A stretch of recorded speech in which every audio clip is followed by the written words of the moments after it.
दोस्तों, राजस्थान में भजनलाल सरकार का 1 साल पूरा हो चुका है, तो दूसरी तरफ जो उपचुनाव हुए हैं उसमें जो स्थितियां देखने को मिली, भारी खींचतान के बीच बीएपी प्रत्याशी के मुंह तक निवाला जाते जाते रह गया और अंत में खेल कुछ ऐसा पलटा कि किसी को यकीन ही नहीं हुआ। लेकिन दोस्तों, हमें यह भी नहीं भूलना चाहिए कि किस तरीके से कांग्रेस के कद्दावर नेता रघुवीर मीणा को साइडलाइन कर रेशमा मीणा को टिकट दे दिया गया और मामला हम तो डूबेंगे सनम तुम्हें भी ले डूबेंगे जैसा हो गया। वैसे गठबंधन भी एक अच्छा आइडिया हो सकता था कांग्रेस और बीएपी के लिए, कम से कम जमानत तो जब्त नहीं होती, क्योंकि सलूम्बर में जिस तरीके से बीजेपी और तीसरा मोर्चा यानी भारत आदिवासी पार्टी कांग्रेस के लिए एक बड़ी मुसीबत बन गए। इस पूरे मामले पर सलूम्बर और मेवाड़ के कद्दावर कांग्रेस के नेता रघुवीर मीणा सही तरीके से बता सकते हैं कि सलूम्बर में कांग्रेस की ऐसी स्थितियां आखिर क्यों बनी कि जमानत ही जब्त हो गई। उन्होंने कहा कि हाँ, ये बड़ी दुखद बात है कि हमारी आजादी के बाद पहली बार इस विधानसभा से जमानत जब्त हुई। रघुवीर मीणा का कहना है दोस्तों कि जनता ने एक सवाल रखा हमारे सामने कि निर्णय अगर ढंग से नहीं करोगे तो ऐसा ही फैसला होगा। निर्णय में जो किया गया था, उन्होंने कहा कि वो मेरे ख्याल से ठीक नहीं था। ऐसा जनता ने फैसला किया क्योंकि जब हम रात दिन मेहनत करते हैं, काम करते हैं, कोई भी व्यक्ति, और एक ऐसा व्यक्ति जो कभी बाजार में, मार्केट में, कभी कार्यक्रमों में, पार्टी फंक्शंस में कभी गया ही नहीं, जिनको पार्टी से बाहर किया हुआ है, 6 साल पूरे भी नहीं किए पार्टी से बाहर निकाला हुआ, पार्टी के खिलाफ 5 साल पहले चुनाव लड़ा, उसको आपने कैंडिडेट उतार के आप जनता को क्या मूर्ख समझते हैं? तो ऐसी स्थिति में जनता निश्चित तौर पर नाराज थी, मतदाता नाराज था।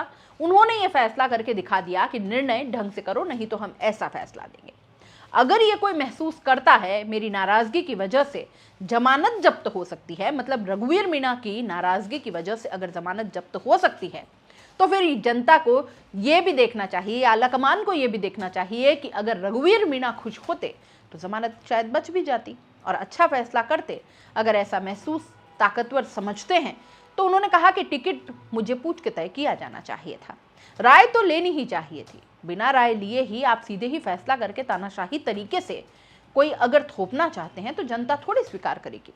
आज जमाना बड़ा एडवांस है, पढ़े लिखे लोगों का जमाना है और उस वजह से आज कांग्रेस पार्टी की इज्जत खराब हुई। बीजेपी का बिल्कुल बिना पढ़ा लिखा कैंडिडेट जीत गया। भारत आदिवासी पार्टी जिसकी इतनी ताकत नहीं थी, लेकिन फिर भी ऐसा लग गया कि बहुत ताकतवर पार्टी है, तो निश्चित तौर पर हमारा यानी कांग्रेस का कहीं ना कहीं कमी थी। उस कमी की वजह से हम हारे हैं। भारत आदिवासी पार्टी के लिए उन्होंने कहा कि देखो, हमारी गलती की वजह से वो ताकतवर दिख रही है, वरना पिछली बार जब ये 51,000 वोट लाए तो उस समय उनकी मैक्सिमम मेहनत थी। अब क्योंकि जो कांग्रेस से नाराज थे लोग, फैसले से नाराज थे, उन्होंने भारत आदिवासी की तरफ मन मोड़ा है।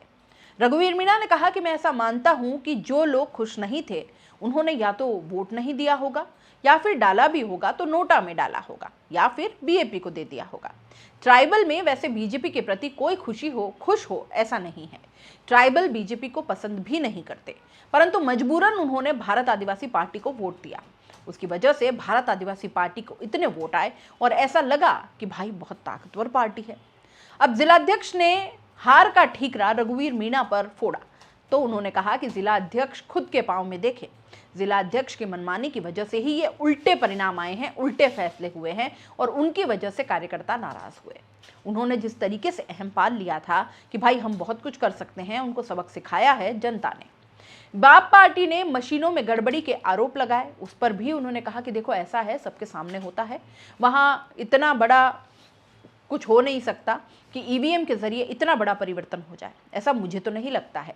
वो तो ठीक है, लगभग 151 15 या 15 राउंड के बाद लगातार उनके कम होते जा रहे थे वोट। वो तो एरिया जो था वो निश्चित तौर पर प्रो बीजेपी का था और उस वजह से उनको ज़्यादा ऐसा लगा कि भाई लास्ट राउंड में कुछ हुआ, पर ऐसा मैं नहीं मानता, वो हारने वाले ही थे।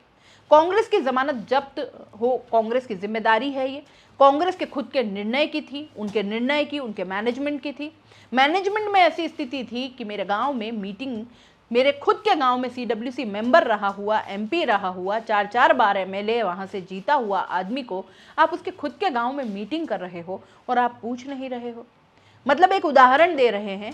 और उन्होंने आगे ये भी कहा कि मैं इस तरीके से अपना तो उदाहरण दे रहा हूं, जितनी भी जगह इस तरीके के थे, चाहे वो मंडल के अध्यक्ष हो, उनसे भी नहीं पूछा गया, ब्लॉक के अध्यक्ष हो, वहां बैठकर प्रोग्राम तय करना चाहिए, मीटिंग कैसे होगी, कार्यक्रम कैसे होंगे, उनको पूछा नहीं, सामग्री नहीं दी। तो नई टीम खड़ी करके ये चाह रहे थे कि हम बिल्कुल एक उदाहरण पेश कर देंगे, वर्कर अगर साथ नहीं दे तब भी हम कुछ लोग मिलकर कर देंगे, ऐसा पेश करना चाह रहे थे और उनको दिख गया। अगर इस तरीके से बिना विवेकपूर्ण फैसले लेंगे तो ऐसी स्थिति होगी, और अगर बैठ के ढंग से फैसले करेंगे और जनता को अच्छे लगने वाले फैसले होंगे, उनके मन भाने वाला कैंडिडेट होगा, तो निश्चित तौर पर पुनः जनता फैसला बदलेगी। अशोक चांदना के ऊपर भी सवाल उनके ऊपर जब पूछा गया कि अशोक चांदना जो आपके साथ रहे, उन्होंने कहा कि रघुवीर मीणा हमारे साथ हैं, लेकिन फिर क्या हुआ?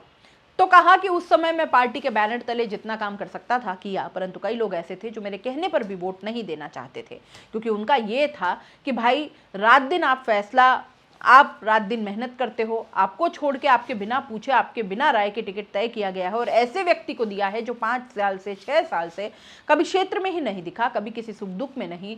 तो पार्टी क्या समझती है कि जिसको किसी कुत्ते के गले में पट्टा बांध देंगे तो उसको ही वोट दे देंगे कार्यकर्ता और लोग? तो ऐसे नाखुश थे, उस वजह से उन्होंने फैसला किया। अब वो आइंदा ऐसा फैसला होगा, ऐसा मुझे नहीं लगता। तो दोस्तों, कुल मिलाकर सलूम्बर में जो स्थितियां पैदा हुई कि कांग्रेस की जमानत ही जब्त हो गई, इसके पीछे रघुवीर मीणा ने कारण यही बताया कि इनसे पूछा ही नहीं गया, इनसे कोई राय नहीं ली गई, और इस कारण ऐसी स्थितियां बन गई। बाकी न इन्हें भाजपा से खतरा लगता है और न ही बीएपी से।